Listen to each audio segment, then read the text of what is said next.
विद्यार्थी मित्रों, MNJ पटेल माध्यमिक शाळा वरासा सूरत ધોરણ 9 सामाजिक विज्ञान। आज આપણે પ્રકરણ 15 જળ પરિવાહ વિશે જોઈએ છે। એમાં ભાગ પહેલો લાવશું। પહેલા ભાગની અંદર જળ પરિવાહ પ્રણાલી એટલે શું, જળ પરિવાહ એટલે શું अथवा जल परिवाह प्रणाली એટલે શું, आ प्रश्न आवे तो एमां मोटी नदी शाखा शाखा नदी प्रशाखा नदी ना सामूहिक तंत्र थी बनेला सामूहिक तंत्र ने जल प्रवाह प्रणाली तरीके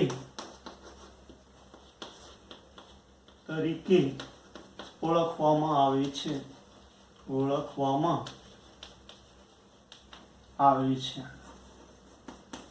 ख्याल आव्यो?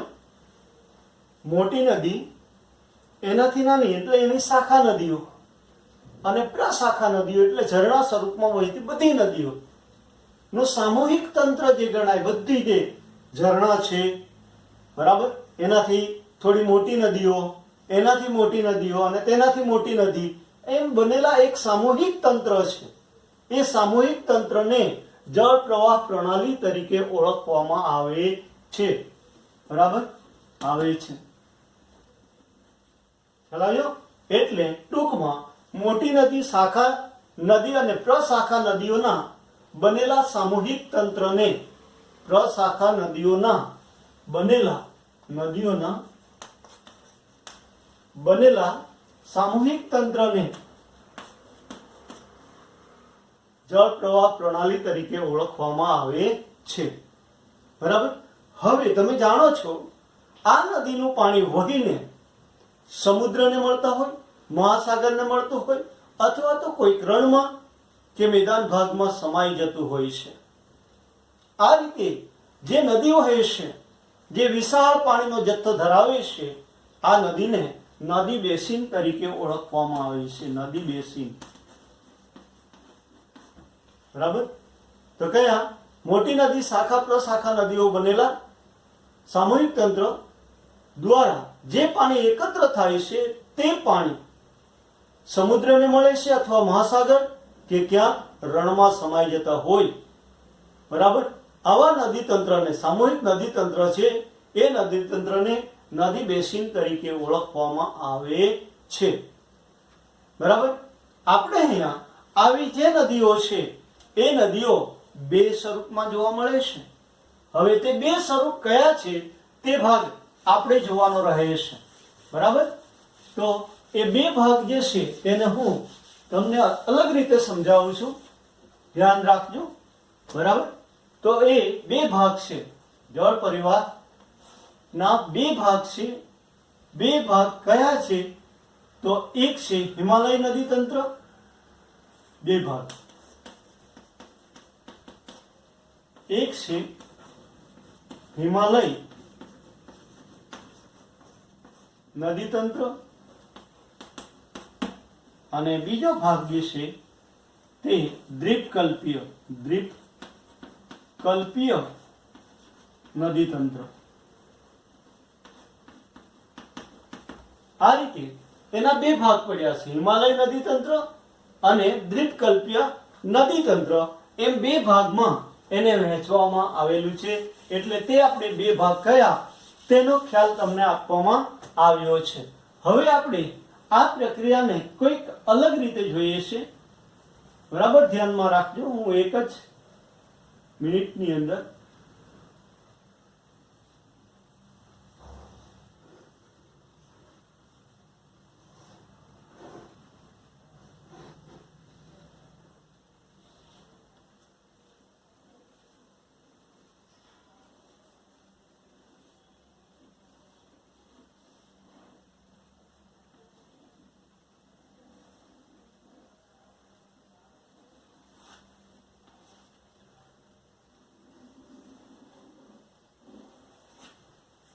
આ રીતે આ ભારતનો નકશો છે.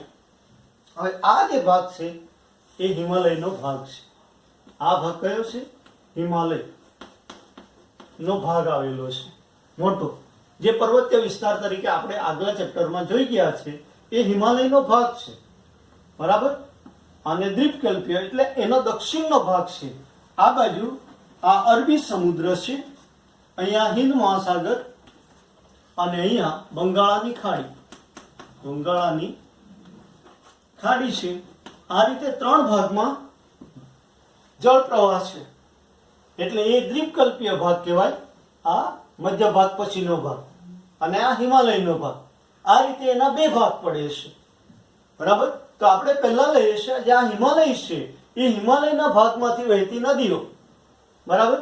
તો એ નદી તંત્ર તરીકે આપણને જોવા મળે છે. તે આપણે જોઈએ છે કે આ હિમાલયનો ઊંચાણ વાળો ભાગ છે આખો, આ જે વિસ્તાર છે તે. બરાબર. તો આ ભાગમાંથી નીકળતી નદી છે એમાં આ નદી સિંધુ નદી તંત્ર છે. સિંધુ અહીંયાથી જ અહીંયા આગળ એક તમને દર્શાવું છું, માનસરોવર છે. અહીંયાથી નીકળતી નદીઓ છે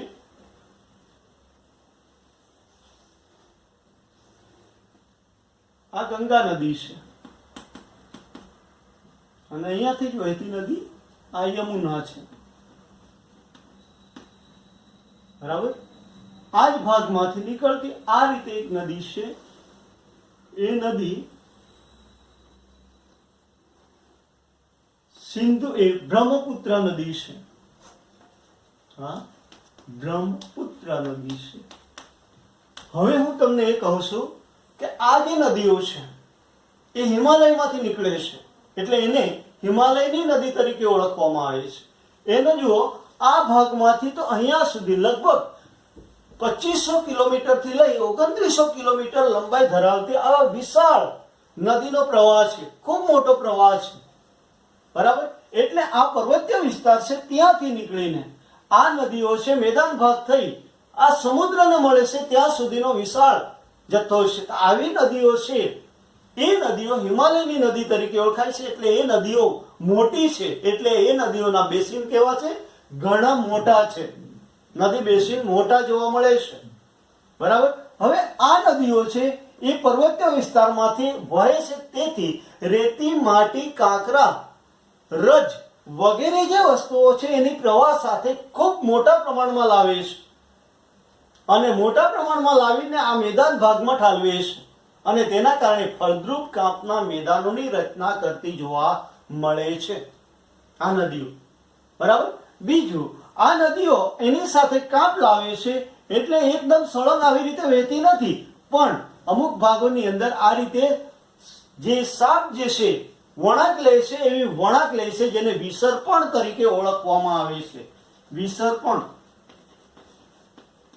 તરીકે ઓળખવામાં આવે છે, એટલે વિસર્પણ ધરાવે છે મોટા ભાગની નદીઓ. હવે આ નદીઓ આ જે હિમાલય છે, ઊંચા શિખરો છે, એના ઉગમ સ્થાન છે અને તેના કારણે આ જે હિમ ક્ષેત્રોથી સવાયેલા વિસ્તારમાંથી વહે છે, નીકળે છે અને એના કારણે બારેમાસી છે, એટલે કે 12 મહિના પાણીનો જથ્થો વિશાળ જથ્થો ધરાવે છે. 12 માસ. તો એ ચોમાસામાં વરસાદના કારણે એમાં પાણી ઉમેરાય છે, પૂર આવે છે અને ઉનાળામાં આ હિમાલય ક્ષેત્રોમાં રહેલો જે બરફ છે એ બરફ પીગળે છે અને તેના કારણે એ નદીઓના પ્રવાહમાં વધારો કરે છે. આ રીતે 12 માસ પાણીથી ભરપૂર રહે છે. બરાબર. બીજી બાબત આપણે જોઈએ છે કે આ નદીઓ જે છે એ વિશાળ પાણીનો જથ્થો ધરાવે છે, તેથી સિંચાઈ માટે નદીઓનો જે ભાગ છે એ નદીઓ જે છે આપણને આ જળ માર્ગ તરીકે અને મત્સ્ય ઉત્પાદન આ અનેક રીતે ઉપયોગી છે. સિંચાઈ માટે, ખોરાક પીવા માટે, આ બધી રીતે આપણને એ પાણી ઉપયોગી થાય છે તે જોવા મળે છે. એને આપણે 3 ભાગની અંદર આ નદીઓને વહેંચવામાં આવી છે. જેનું ઉગમ સ્થાન જે છે, બરાબર, ઉગમ સ્થાન જે ધરાવે છે તે બીજો ભાગ જે છે મેદાન ભાગ, બરાબર, અને આ મુખ ભાગ. આમ 3 ભાગમાં એ વહેતી જોવા મળે છે. એટલે આ નદીઓ જે છે એને આપણે 3 ભાગ છે, જેને આ ઉગમ સ્થાન એ ઉપરવાસ તરીકે ઓળખાય છે ઉપરવાસ, મધ્ય ભાગ અને મુખ ભાગ, આ રીતે આપણને જોવા મળે છે, જેને આપણે બીજા શબ્દમાં હેઠવાસ તરીકે ઓળખીએ છીએ. તો આ ત્રણ ભાગ કયા પડ્યા? નદીઓ છે, ઉપરવાસ, મધ્ય ભાગ અને હેઠવાસ. આમ ત્રણ ભાગમાં એ નદીઓ વહેતી જોવા મળે છે. ઉપરવાસ એટલે પર્વતીય વિસ્તાર. નદીઓના એ જૂનો કાપ છે અને જૂના કાપનો બનેલો ભાગ છે એને આપણે જે બાંગર તરીકે ઓળખીએ છીએ. જ્યારે મધ્ય ભાગ છે મેદાન ભાગ ધરાવે છે અને એના પછીનો હેઠવાસ છે. હવે આ નદીઓ મોટા ભાગે કાપના કારણે છે વળાંક લે છે અને આવી વળાંક લેતી હોવાથી એને વિસર પણ ધરાવતી આપણને જોવા મળે છે અને એના મુખ ભાગ પાસે આ રીતે તમે જુઓ છો તો એ નદીઓ ફંટાય છે. કેમ ફંટાય છે? તેનું કારણ છે કે જે નદીઓ આવી રીતે વહેતી હોય તેની સાથે કાપ આવે, એ કાપ આ નદીઓમાં બેસે અને એ બેસવાના કારણે એ નદીઓ બે ભાગમાં વહેંચાય છે. આ રીતે એના બે ભાગ પડશે. આ જ રીતે તેનાથી અનેક ભાગ આવી રીતે પડે છે. એ રીતે વિવિધ ભાગોમાં વહેંચાય છે અને ઊંધા ત્રિકોણ આકારની રચના કરે છે, જેને ડેલ્ટા તરીકે ઓળખવામાં આવે છે. જેનો બીજો શબ્દ છે મુખ ત્રિકોણ પ્રદેશ તરીકે ઓળખાય છે. મુખ ત્રિકોણ પ્રદેશ તરીકે આપણને જોવા મળે છે. બરાબર? આ રીતે આ નદીનો ભાગ છે એ ફળદ્રુપ કાપનો બનેલો છે. મુખ ત્રિકોણ પ્રદેશ છે જે ખેતી અને અન્ય ઉત્પાદન માટે ખૂબ ઉપયોગી થાય છે અને તેના કારણે આ નદી છે એ નદીનો પ્રવાહ આ રીતે વહેતો જોવા મળે છે. બરાબર? આને શું કહેવાય? વિસર્પણ. આ મુખ ત્રિકોણ પ્રદેશ ધરાવે છે તે જોવા મળે છે. બરાબર? હવે આ દ્વીપકલ્પીય નદીઓ છે, આ જે ભાગ છે એ પશ્ચિમ ઘાટ છે. ઓછી ઊંચાઈ ધરાવતા ભાગમાંથી નીકળે છે અને બે ભાગમાં વહેંચાઈ જાય છે આ ભાગની પ્રક્રિયાને કારણે. એ તરફ જે છે વિંધ્યાચલ પર્વત છે, અહીંયા સાતપુડાની પર્વતમાળા છે. આ ભાગમાંથી આ તરફનો ઢાળ છે, અહીંયાથી આ તરફનો પણ ઢાળ છે અને આ તરફનો પણ ઢાળ છે, વહેંચાયેલી છે. બરાબર? અને એ નદીઓ છે મોટા ભાગે ચોમાસામાં જ પાણીથી ભરપૂર રહે છે, એટલે હંગામી તરીકે ઓળખાય છે. શબ્દ શું વાપર્યો છે? હંગામી તરીકે ઓળખવામાં આવે છે. કઈ? દ્વીપકલ્પીય નદીઓ. દ્વીપકલ્પ એટલે શું? તો ત્રણેય બાજુ સમુદ્રથી ઘેરાયેલા ભૂમિભાગને દ્વીપકલ્પ કહે છે, એટલે એ દ્વીપકલ્પીય નદીઓ કહેવાય. અને આ નદીઓ હંગામી છે. હંગામી એટલે ઓછો પાણીનો જથ્થો ધરાવે છે. આ મોટી છે, આ નાની છે. હંગામી છે એટલે ચોમાસામાં પાણીથી ભરપૂર, બાકીના સમયમાં એ છીછરી થઈ જાય અથવા સુકાઈ જતી જોવા મળે છે, તે જોઈ શકાય છે. આમાં આ ઢાળ વધુ છે અને તેથી આમાં વિસર્પણ છે, આમાં વિસર્પણ ધરાવતી નથી, તે જોવા મળે છે. બરાબર? હવે આ ભાગની અંદર આવી રીતે જે પર્વત છે એ પર્વતના કારણે આ ભાગમાં બે ભાગમાં વહેંચાયેલો છે.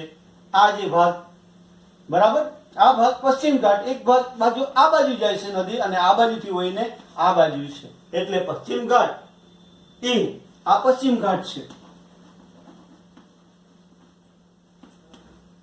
જળ વિભાજક તરીકે ઓળખાય છે. જળ વિભાજક. બરાબર? કોઈ પણ નદીના પ્રવાહની અંદર અવરોધ ઉભો કરે અને તેના કારણે નદી ફંટાઈ જાય, બરાબર, તો એને જળ વિભાજક તરીકે ઓળખવામાં આવે છે. બરાબર? તો એ આપણને જોવા મળે છે. તો આ રીતે આ નદીઓનો પ્રવાહ છે એ પ્રવાહ આપણને વહેતો જોવા મળે છે. જે નદી પ્રવાહ તરીકે આપણે ઓળખીએ છીએ એનો ખ્યાલ આપણને મળે છે. હવે આપણે પ્રક્રિયા એ લેવાનું છે જે મુખ્યત્વે 3 ગુણ 4 ગુણના પ્રશ્નમાં પૂછાય છે. મોટો પ્રશ્ન તરીકે પણ પૂછાય અને નાના પ્રશ્નોમાં પણ પૂછાય છે. ત્યારે એ કઈ બાબત છે તો તે બાબત આપણે જોઈએ છે. તો એ પ્રક્રિયા માટે હું તમને આપું છું અહીંયા આગળ હિમાલયની નદીઓ,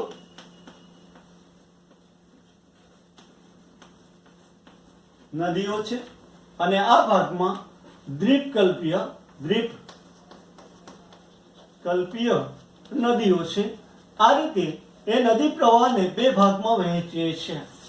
એટલે હિમાલયની નદીઓ અને દ્વીપકલ્પીય નદીઓ વચ્ચેનો તફાવત કયો છે? બરાબર? આ શું આપે છે? તફાવત કયો છે તે આપણને જોવા મળે છે.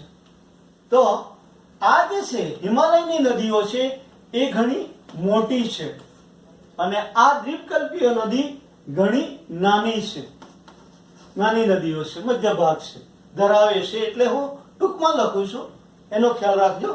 બરાબર. તો આપણે લખવાનું છે વાક્ય હિમાલયની નદીઓ ઘણી મોટી છે. બરાબર. આ રીતે લખાય. આ જે હિમાલય છે, હિમાલયની નદીઓ ઘણી મોટી છે. અહીંયા દ્વીપકલ્પીય નદીઓ ઘણી નાની છે, એ રીતે એને વિધાનમાં લખવાનું છે, વાક્ય રચના લખવાની છે. એટલે તે મેં તમને આપ્યું તો અહીંયા મેં ટૂંકમાં દર્શાવ્યું છે નાની નદીઓ છે. બરાબર. તો એ હિમાલયની જે નદીઓ છે એની પ્રવાહ સાથે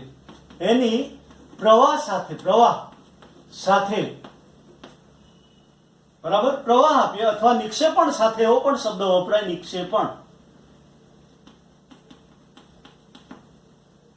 પુષ્કળ પ્રમાણમાં શું લાવે છે? પુષ્કળ પ્રમાણમાં કાપ લાવે છે અને મેદાન ભાગમાં પાથરે છે.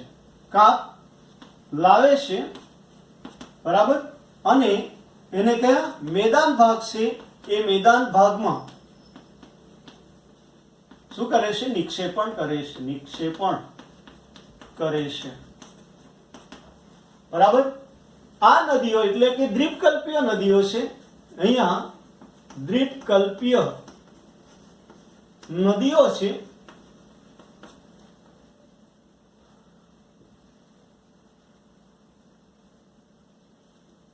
નદીઓ પોતાની પ્રવાહ સાથે, પોતાની જે પ્રવાહ છે એ પ્રવાહ સાથે ઓછો કાપ લાવે છે. ઓછો કાપ લાવે છે. બરાબર. અને એના કારણે ઓછા મેદાનો છે, મેદાનોનું પ્રમાણ નાનું છે. ત્યાર પછી આપણે લઈએ છીએ કે હિમાલયની નદીઓ છે એ બારમાસી છે. હિમાલયની નદીઓ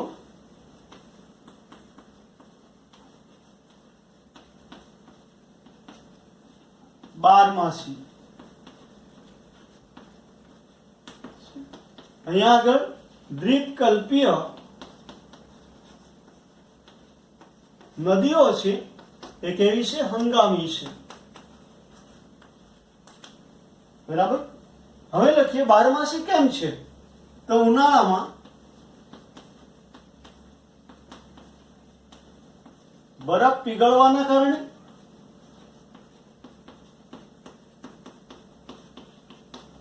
અને ચોમાસામાં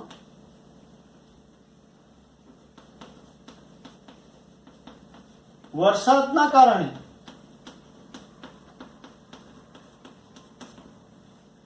પાણીમાં ઉમેરો કરે છે. તેના કારણે એને બારમાસી કહેવાય. આ નદીઓ હંગામી કેમ છે? તો એ ચોમાસામાં જ પાણીથી ભરપૂર રહે છે. ચોમાસામાં પાણીથી ભરપૂર રહે છે. જ્યારે ઉનાળામાં કેટલીક નદીઓ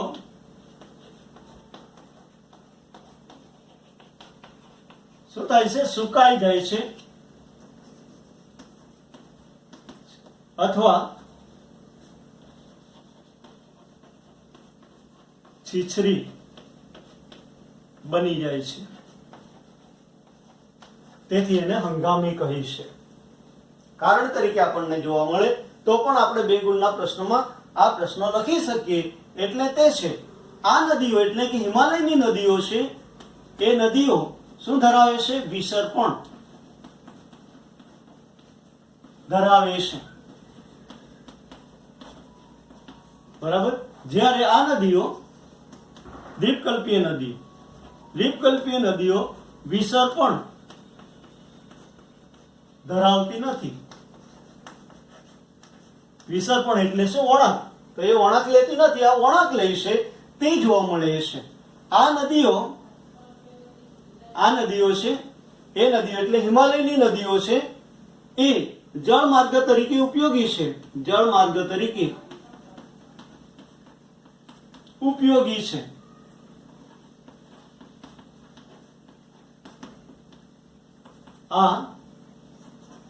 આ નદીઓ જળમાર્ગ તરીકે ઉપયોગી નથી. બરાબર. બીજું આપણે લખીએ છીએ કે એમણે વિશાળ મોટા આ નદીઓ છે વિશાળ મોટા મેદાનોની રચના કરી છે, મેદાનોની રચના કરે છે. આ નદીઓ નાના મેદાનોની રચના કરે છે. આ નદીઓ નાના મેદાનોની રચના કરે છે. બરાબર. જ્યારે આ નદીઓ છે જળ વિદ્યુત ઉત્પાદન કરવા માટે ઉપયોગી નથી. આ નદીઓ જળ વિદ્યુત ઉત્પાદન કરવા માટે ઉપયોગી નથી, કરવા માટે ઉપયોગી નથી. આ નદીઓ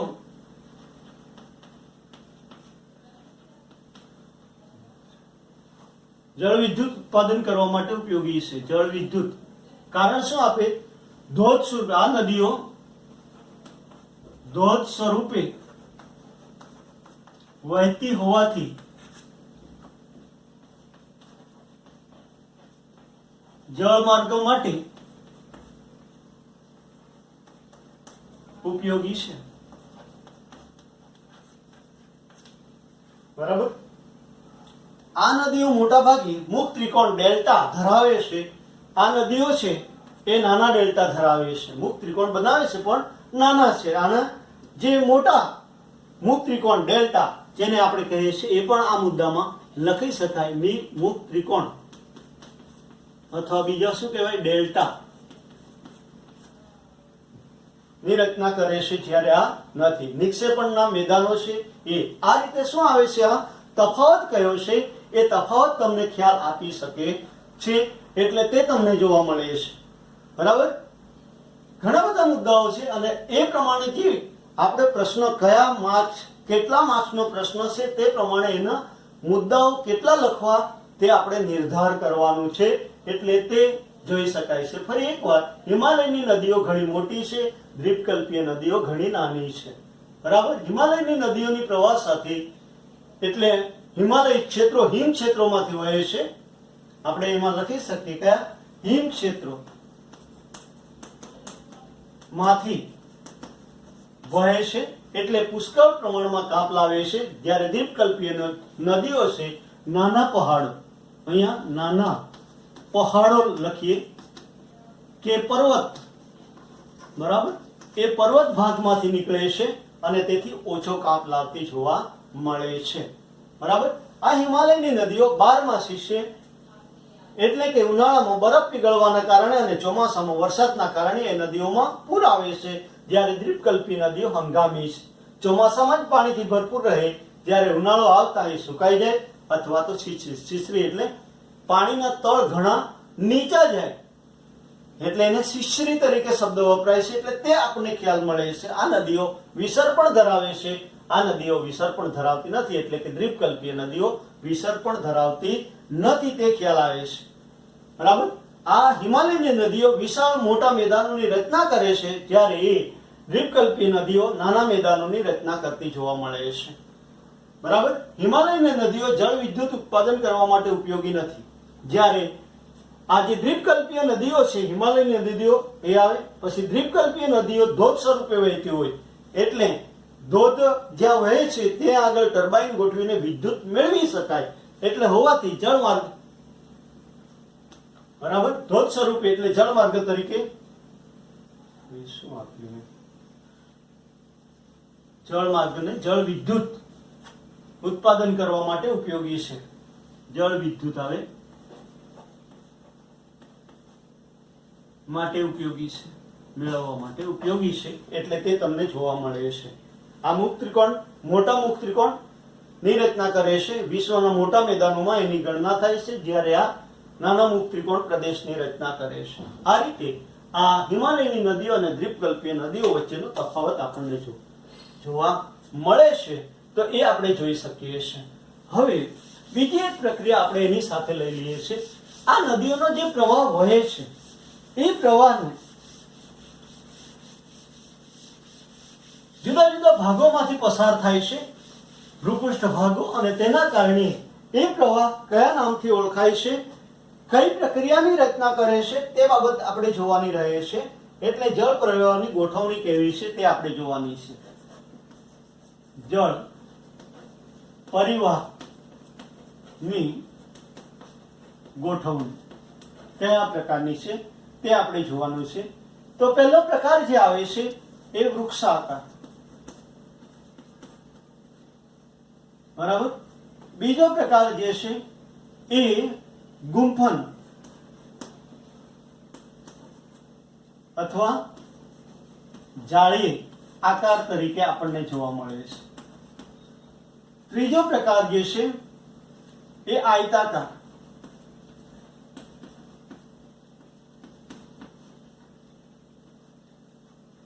અને ચોથો પ્રકાર જે છે એ કેન્દ્ર ત્યાગી ત્રિજ્યાકાર, કેન્દ્ર ત્યાગી ત્રિજ્યા આકાર. આ રીતે ચાર ભાગમાં વહેંચાયેલી છે. ચારે ભાગ કયા છે તે આપણે જોવાના રહે છે. વૃક્ષાકાર કોને કહેવાય? તો વૃક્ષની ડાળીની માફક, વૃક્ષની ડાળીની માફક, બરાબર, ચારે બાજુએ ફેલાયેલી છે, ચારે બાજુ ફેલાઈ છે, ચારે બાજુ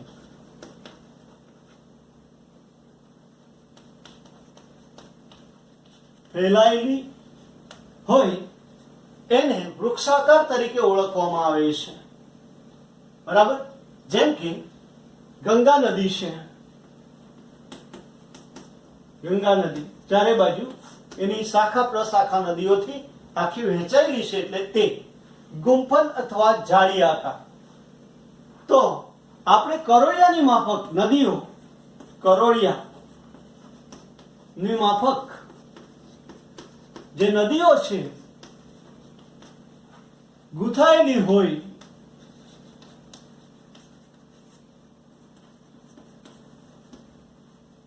બરાબર, અથવા તો એના જે ઝરણાઓ જુદા જુદા ભાગમાંથી વહીને આવે છે અને એક જાળી જેવી રચના કરે છે, તેના કારણે એને ગુંફન અથવા તો જાળી આકાર તરીકે ઓળખવામાં આવે છે. દાખલા તરીકે અહીંયા આગળ બ્રહ્મપુત્ર નદી, બ્રહ્મપુત્ર નદી છે. એ નદી ક્યાં આગળ? એના પૂર્વ ભાગમાં, પૂર્વ આપણો ભારતનો ભાગ છે ત્યાં આગળ, બરાબર. હવે ત્રીજો જે મુદ્દો જે આવવામાં આપ્યો છે તે આયતાકાર. આયતાકારનો અર્થ થાય છે કે જે નદીઓ છે એ નદીઓ પોતાના પ્રવાહમાં કાટખૂણે વહેતી હોય, પોતાના જે પ્રવાહ છે એ પ્રવાહમાં કયો કાટખૂણે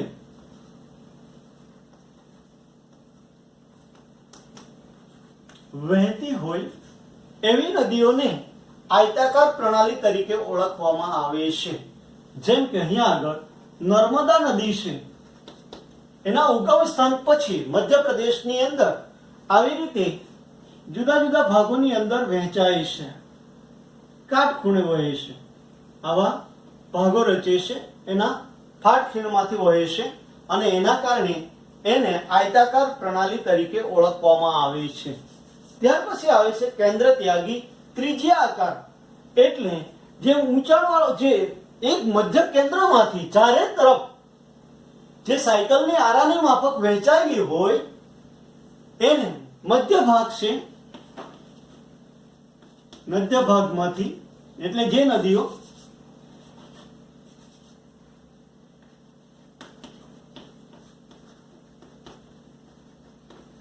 મધ્ય ભાગમાંથી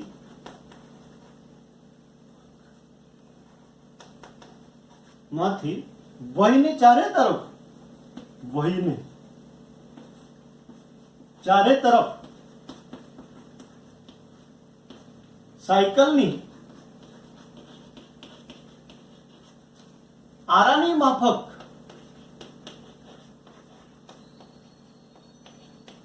વહેંચાયેલી હોય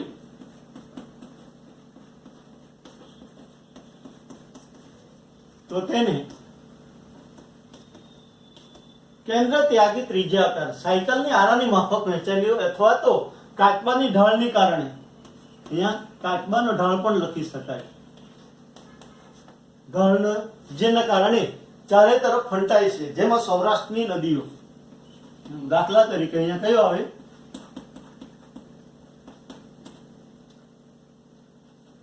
સૌરાષ્ટ્રની નદીઓ આ પ્રકારની રચના ધરાવે છે. આ રીતે આ ચાર જળ પરિવહનની ગોઠવણી કેવી છે?